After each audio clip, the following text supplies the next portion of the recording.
To be completely honest, it took me a couple of years before I realised that something was missing.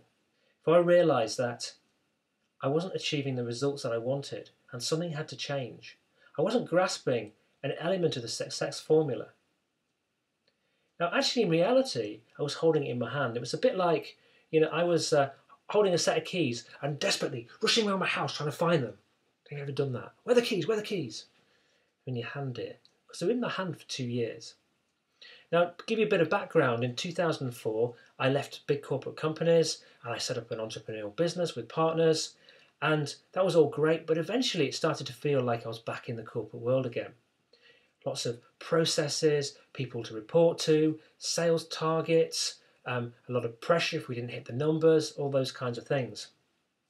And I was desperate to get out. I wanted to unleash the caged tiger in me that I knew was there and follow my passion, follow the things I was interested in doing. And I did. I went and set up my own company. And you know what? After 2 years, my sales results were mediocre at best. And that caged tiger had been released, but it had transformed itself into a little kitten. A playful little kitten that would do quite a bit of, unpaid consultancy for people on a promise that maybe there'd be some work in September. And I'd bake big numbers into my sales targets and my forecasts, and they didn't always materialise. I would be diverted by filling out long tender documents that took days to fill out, only to find you were one of 130 potential applicants. And then I'd divert my attention. The little mischievous kitten would find itself being distracted by little squeaks such as doing the internet, playing on the internet, writing some Facebook comments, twittering, all these things, diverting myself from the attention of making sales calls. So I realised something was missing, because I tell you, I was absolutely beating myself up. Day in, day out, I was beating myself up. But actually, the key, the missing link, turned out to be closer to home than I'd realised. Do I know what it is? The missing link is that motivation is not enough to follow through with your intentions. You actually need something bigger than that. You see, our minds are wired to not follow through with our long-term intentions. They're wired to follow through with little squeaks that happen day in, day out, and our attention gets diverted. So we need someone or something around our key intentions to hold us accountable so we take action.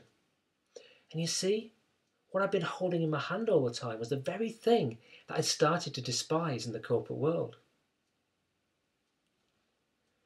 Some examples and how you can apply them. I like to keep fit. My motivation to keep fit, though, is pretty terrible. However, I've got an accountability partner, a big fluffy dog called Barney. And Barney looks at me with those doggy eyes, which tell me, take me for a walk. And if I don't take him for a walk, I've got an unhappy dog. He might eat my furniture.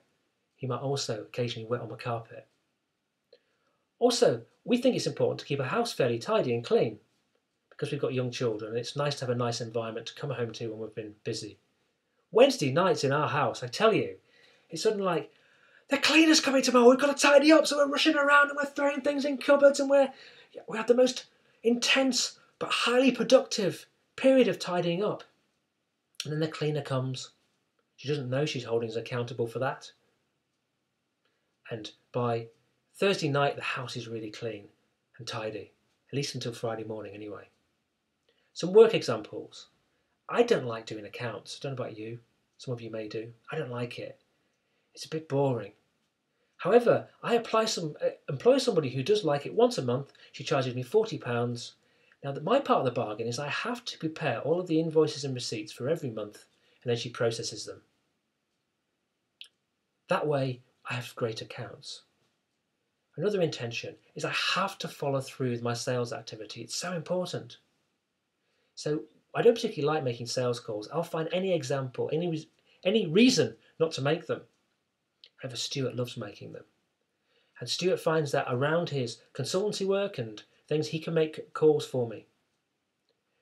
Now, you might think, I can't afford a salesperson, but Stuart's really happy to work on a percentage of sales. This month he'll have a cheque for £1,000, and it's nice supplementary income that he can do between his other activities, and it's working really well. And the other thing, he holds me accountable for my part of the bargain. He holds me accountable for making certain calls to potential clients. So there you go. The missing link. Learn to master the missing link. Put in place processes and systems that hold you accountable, and you'll achieve some roaring results. Thank you.